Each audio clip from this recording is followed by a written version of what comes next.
Hey, what is up, lovelies? It is Lynn the Gacha Goblin, and today we're going to be discussing Otome games. Otome games, dating sims, amare, bishoujo, all of these terms that if you listen to this and you are completely new to like Love and Deepspace, for example, if it's your first Otome game or dating sim game, whatever, then you may not know that there has been this ongoing, discussion.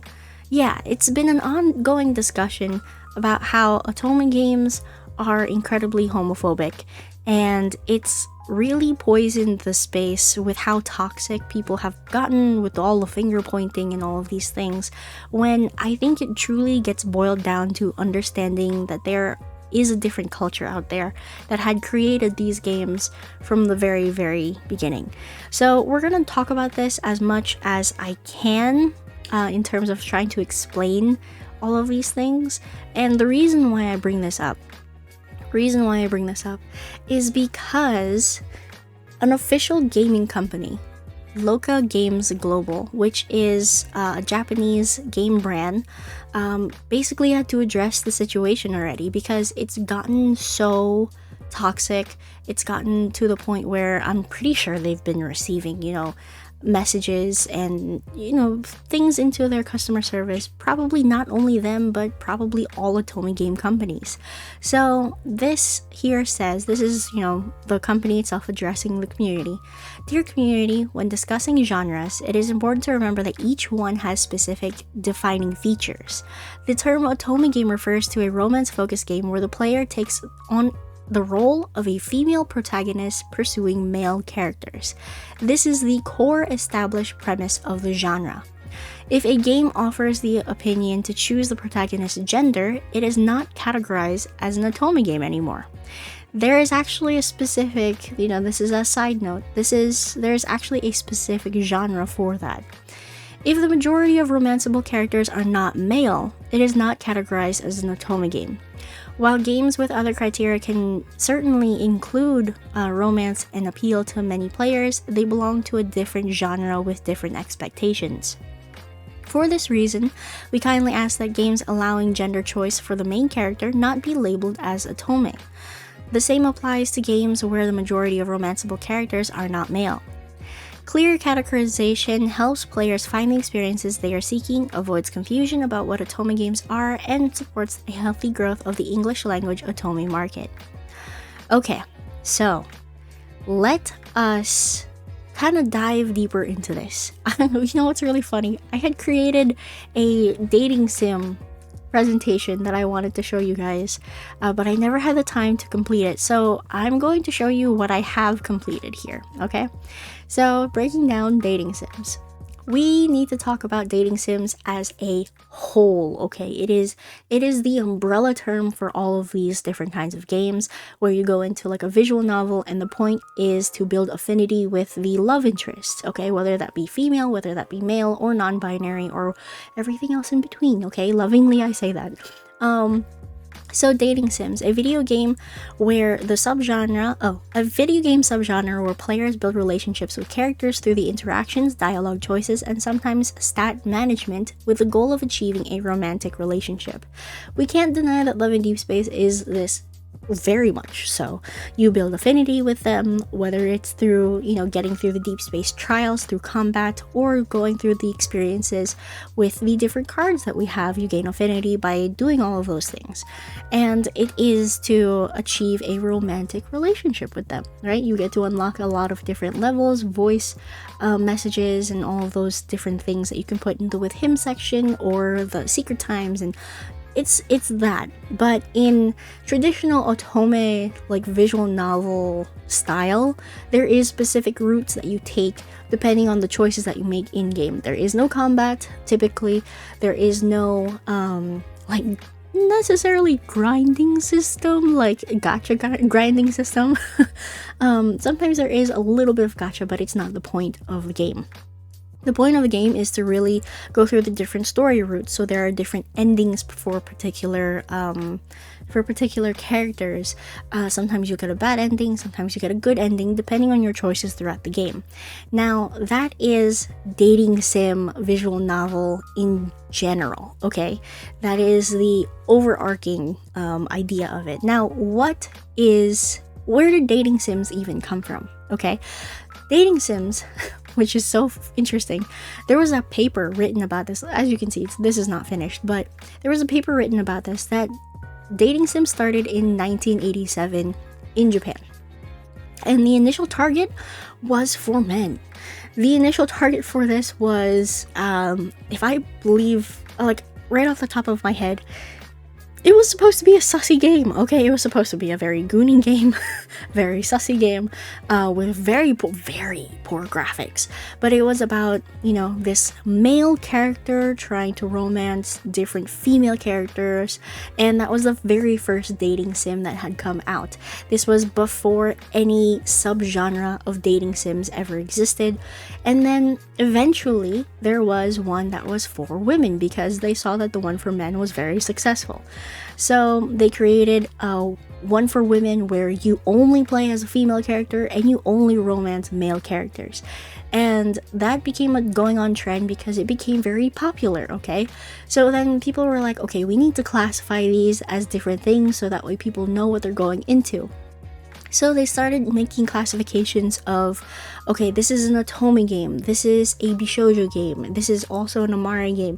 The Amare kind of came out a little bit later than Bishoujo. Bishoujo is the reverse of an Otome game. It is the first thing that ever came out. It was, you play only as a man and you only go after female characters. That is what Bishoujo is. I can actually show you the definition here. So a Bishoujo dating sim is a dating simulation video game where the player's character, typically male, interacts with attractive anime-styled female characters. The name Bishoujo is the name of the female characters. I know it's kind of confusing. These games often originate from Japan and are known as gal games, involving players making choices and managing their time and stats to progress through storylines and develop romantic connections with the Bishoujo characters. So that is where Bishoujo came from. Then we also have, of course, Otome, which we are all familiar with, so I don't really need to go ahead and show you that or explain that to you. But what is Amare? So there is this article that I found here over on, I think this is somebody's blog, jamiescribbles.com. So what is Amare? You're probably clicking on this link because you've seen developers talking about a new subgenre of visual novels, Amare. This is where I say that every, I guess, romantic identity gets recognized in visual novels. So you may have also seen this infographic floating around. So you have questions, I will try to give you answers. Who created Amare? A small group, a small and diverse visual novel developers who don't want to claim it. They want to be a community effort with no person owning the tag and hoping that it will grow organically. I'm not going to name the name to protect their privacy and wishes. Did you create the Amare tag? No, I just pushed for it because I think it could potentially create a safe and inclusive space for developers and players who don't fit neatly into the other established communities, the Bishoujo community and also the Otome community. There is also, I will say, there is also technically like the Yuri and the BL community, but that kind of goes into something different. What is Amare really? It's a brand, it is brand new, so it could really be anything. Here is the general idea though. Diverse cast and or creators, focus on relationships and romance, including platonic relationships, GBNB, so girl, boy, non-binary, X, all romances, centers diversity and inclusivity. Okay, so Amare isn't meant to replace anything. It is simply a new subgenre of visual novels. It can be used by itself or in tandem with other terms such as Otome, which I don't think that it should be used in tandem with, I guess if you mean, what does in tandem mean? Does it mean like alongside? Because if it's alongside, then I get it, but as interchangeable terms, then it shouldn't be. Amare is Latin for to love, which is why the term was selected. Can I label my game as Amare? Yes. If you or your game needs a home, there's not another tag that fits, or the current tags don't let you fit. If you think the concept of Amare works, if you just like the tag and want to use it. So I guess technically, Amare is everything. Amare would be the new, quote unquote, the new umbrella term for dating sims. Because if it's girl, boy, non-binary, and all romances, now when I say all romances, I mean all romances. This includes not even real people. This includes objects. This includes monsters. This includes, everything. This literally includes everything. So I guess it could technically, I guess it could replace as an umbrella term. So let's look at that infographic, right? I don't know, I think you can see it. Okay, so Amare means to love, a new genre of romance visual novels aimed at a broad audience of diverse players. Otome meaning maiden was coined in 1994 in Japan to describe romance visual novels targeted to female characters. Since its inception, the genre has continued to grow and expand into the rest of the world. Now, independent game makers have begun to challenge what Otome is and expand the boundaries of the genre, making Otome more diverse and more inclusive. What is Amare? Amare is a term that helps identify games which still have a similar tone and feel to Otome games, as well as similar story elements, but also have attributes that may set them apart from their more traditional counterparts. This term was coined by indie game makers who released their game have diverged from Otome while still maintaining the important overlap that makes these games stand out from other visual novels, meaning the romancing part. So, common elements. Non-male gaze oriented, focus on romance over hypersexualization, fluid borders with other genres, diverse cast and creators, girl-boy romances, girl and varied romances, varied MC, boy romances, varied MC, varied romances. So, Otome and Amare still have a significant overlap, and many games may fit well in both categories. Neither genre invalidates the other, but making a distinction acknowledges the way Western and indie style otomes have diverged from the traditional and original take on the genre. Okay, so let's talk about this little part here. So Amare is for more Western, indie styled otome games, while Otome specifically is, I think, still very rigid in the way that it's structured. So something that is made in the Eastern cultures, like Love and Deepspace or like Mystic Messenger or all of those things, you only have the selection of a female protagonist who is romancing male characters, or primarily male characters. Mystic Messenger is a little bit different because technically you can romance one female character, but all the other characters that you can romance are all male. So, very interesting distinction here. I'm kind of find it impressive that people coin their own term. I actually really like that. Okay, so what can I do? If you are a creator using the term, nothing is born overnight, so you don't have to stop using other terms. But using Amare as a tag, or to describe your games will help spread knowledge of it around. If you are a player community member, you can just share the word. Get other creators familiar with it, start using it to describe games. Start using it to search games and help validate the term as something that is an actual thing, not just a word someone made up. Yeah, so there you go. That is Amare. Amare is particularly for everyone.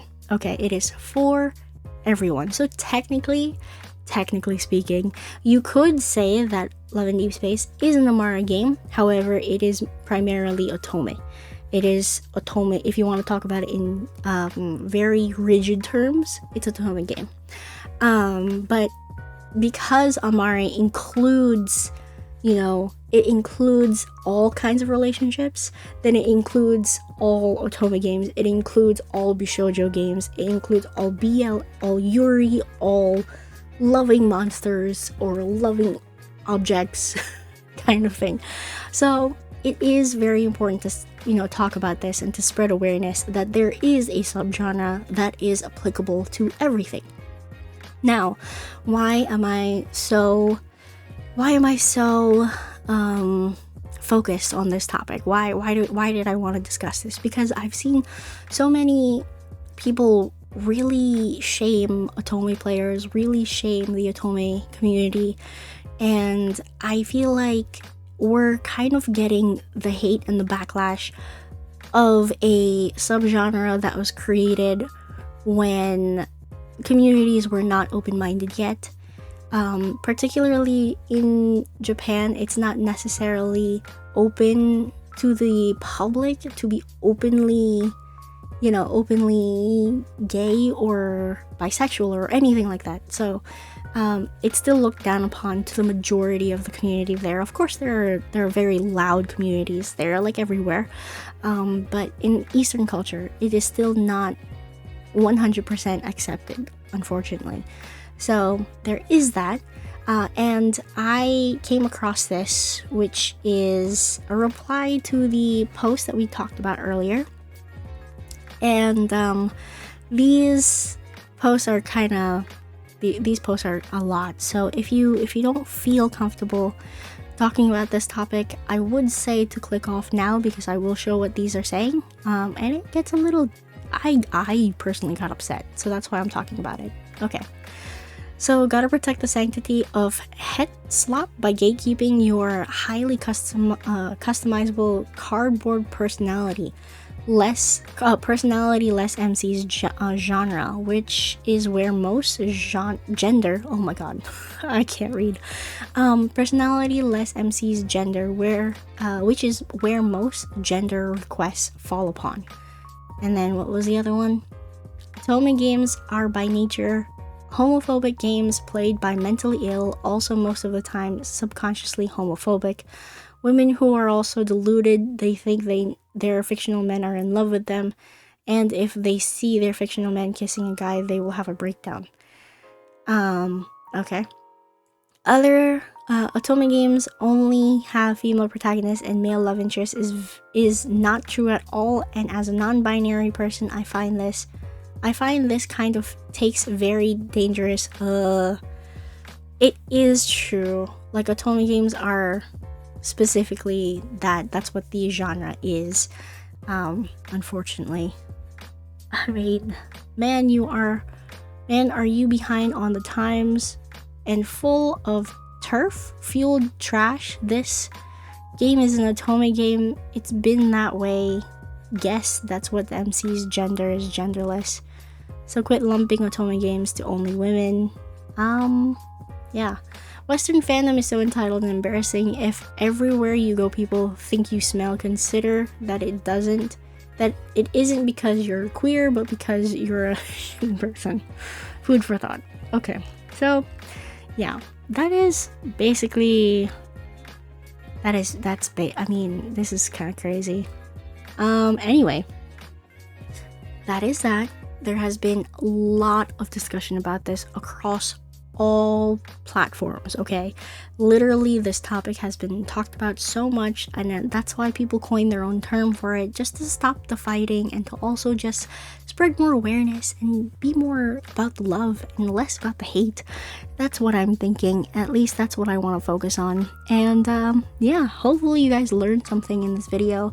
Hopefully you also understand that the terms otome, the terms bishoujo are well-established things that have come from a different culture that has spread into the Western fandom. And when people saw that it didn't make sense to them, they created their own term. And that's what I kind of want to follow. I'm like, okay, cool, that is awesome. Let's do that. So there you go. That is the whole discussion. That is the whole conflict with otome games that's been happening. This is not new. This is not something that's new.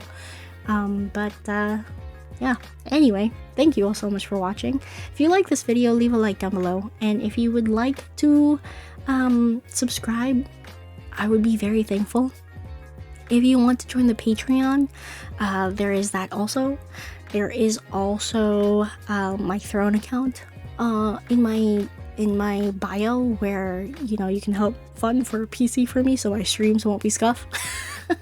And also there is my Discord link, so if you want to join the Discord, there is that as well. Alrighty, everybody, thank you all so much for watching. I am Lynn the Gacha Goblin, and I'll see you lovelies in the next video.